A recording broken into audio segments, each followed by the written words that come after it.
میں صلاح الدین صاحب ایک تو یہ بتائیے گا کہ جو تنقید ہو رہی ہے منصور علی شاہ صاحب کی تنقید پہ وہ یہ ہو رہی ہے کہ بڑا ایک سیاسی قسم کا انہوں نے ریزگنیشن لیٹر لکھا ہے, کسی جج کو یہ سوٹ نہیں کرتا, کچھ قانونی نکات تھے تو وہ اٹھا لینے چاہیے تھے, اس پہ آپ کا کیا پوائنٹ آف ویو ہے؟ اور دوسرا, جب تو 2/3 پارلیمنٹ کی اکثریت یہ سمجھتی ہے کہ یہی بہتر طریقہ ہے جوڈیشری کو بہتر بنانے کا, بہت سارے لیگل ایکسپرٹس بھی یہ سمجھتے ہیں, تو پھر آپ کو یہ بات کیوں نہیں سمجھ آتی؟ آپ کیوں تنقید کرتے ہیں 27ویں ترمیم پہ؟ آپ کو مسئلہ کیا ہے اس ترمیم سے؟ جی دیکھیں, جہاں تک منصور علی شاہ صاحب کا کے خط کی بات ہے, میں تو نہیں سمجھتا کہ اس میں کوئی سیاسی بات کی گئی ہے. انہوں نے اپنی رائے اظہار کی ہے کہ میں نے ایک آئین کی پاسداری کا حلف اٹھایا تھا, میں نے جس میں عدلیہ کی آزادی شامل تھی. جو جس قسم کی قانون سازی اور آئین سازی ہوئی ہے, میں نہیں سمجھتا کہ میں اپنے حلف کے ساتھ انصاف کر سکتا ہوں اس ماحول میں. تو اس پہ انہوں نے استعفیٰ دیا ہے. میں نہیں سمجھتا کہ اس میں کوئی سیاسی بات ہے, ایک آئینی بات ہے, ایک قانونی بات ہے. دوسری, جہاں تک آپ نے بات کی کہ 2/3 اکثریت کی پارلیمنٹ کی, سب سے پہلے تو دیکھیں ایک کوشچن اس پارلیمنٹ کے اوپر, اس پارلیمنٹ کی لیجیٹیمیسی کے اوپر پہلے ہی چل رہا ہے. فارم 47 وغیرہ ان چیزوں میں نہیں جاتے, مگر یہ سب کے سامنے ہے کہ جن الیکشن ٹرائیبیونلز نے ان الیکشنز کی شفافیت کے اوپر جائزہ لینا تھا, اسی پارلیمنٹ نے پھر جو فارم 47 کا کہتے تھے, فارم 47 سے آئی ہے, اسی پارلیمنٹ نے قانون سازی کر کے الیکشن ٹرائیبیونلز کا نقشہ بدل دیا. ان میں بجائے سرونگ ججز کے ریٹائرڈ ججز کو لے آئے تاکہ وہ جائزے کا جو پروسیس ہے وہ سبورٹ ہو سکے.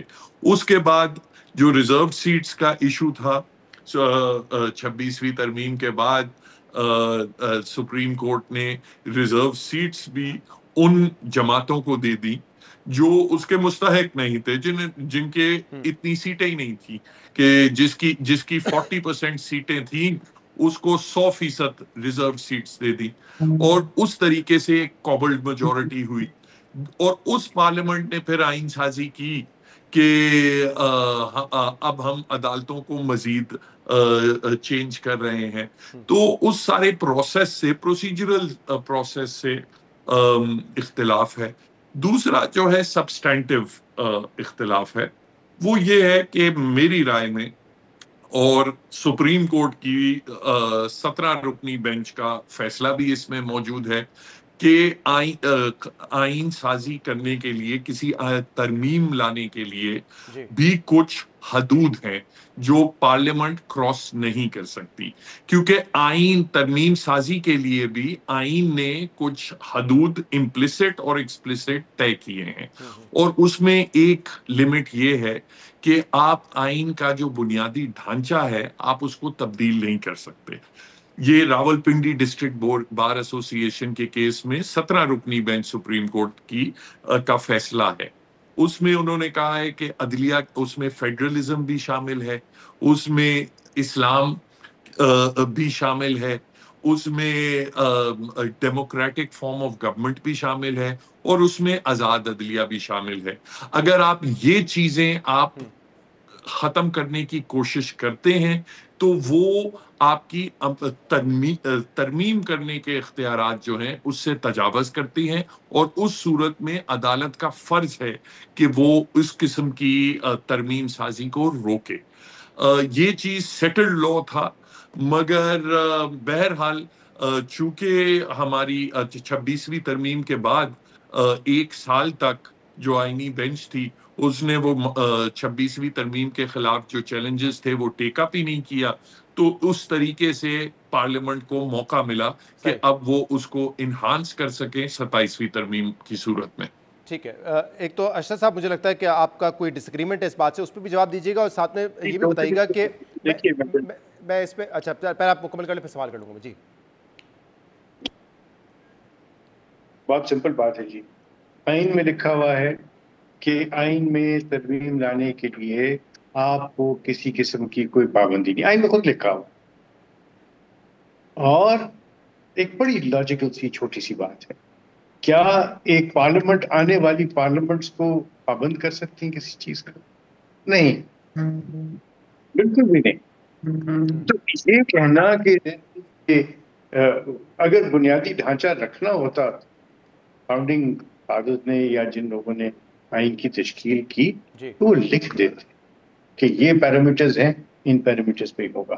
یہ اس طرح کی اختراع ہے جس طرح سوموٹو کی اختراع تھی.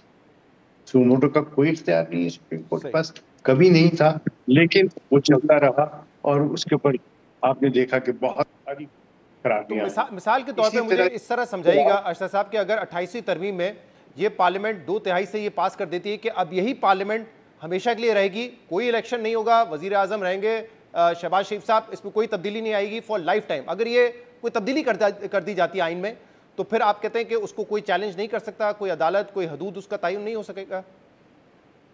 دیکھیے کچھ چیزیں ایسی ہوتی ہیں جو کہ ہضم نہیں ہوگی، اور جب اس طرح کی کوئی بات ہوگی نا تو لوگ جو ہیں اس بات کو، عوام جو ہے وہ اس بات کو ریجیکٹ کر دے گی.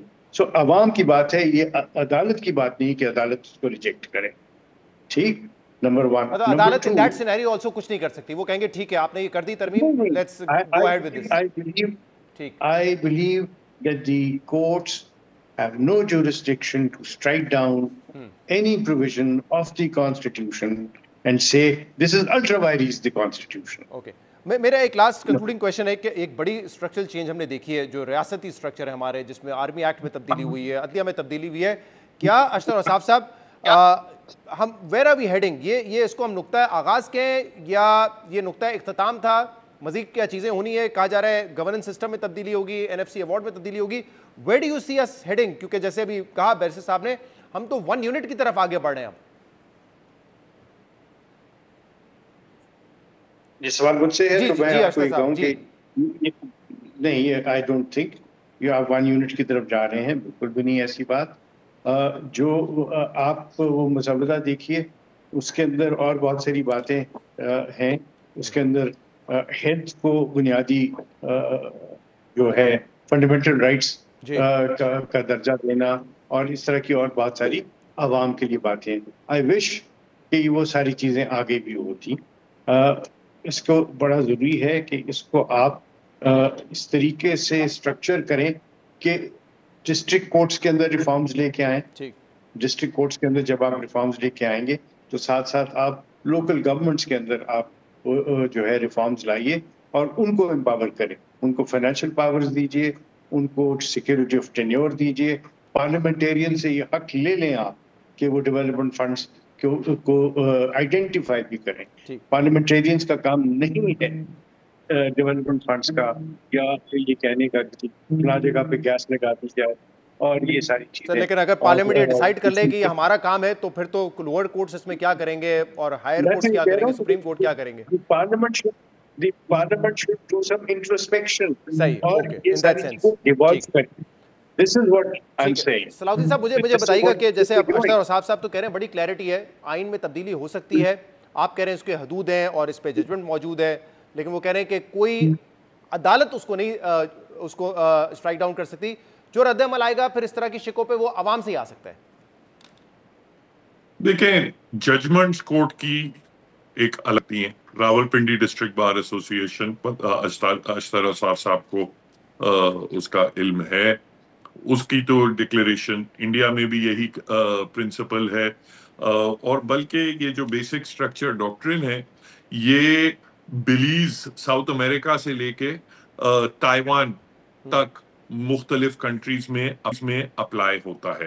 اور ایشو ایگزیکٹلی وہی ہے جو آپ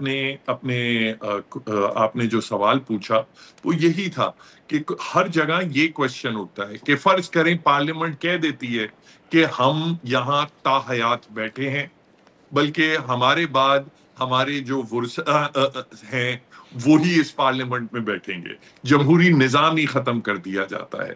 تو سلوشن کیا صرف یہ ہے کہ جب تک اب عوام کہتی ہیں عوام ان کو روکے، تو عوام جب انہوں نے الیکشنز ختم کر دی تو پھر عوام کیسے روکے؟ تو پھر تو یہی سلوشن ہے کہ عوام پھر بلوا کرے، خون ریزی ہو.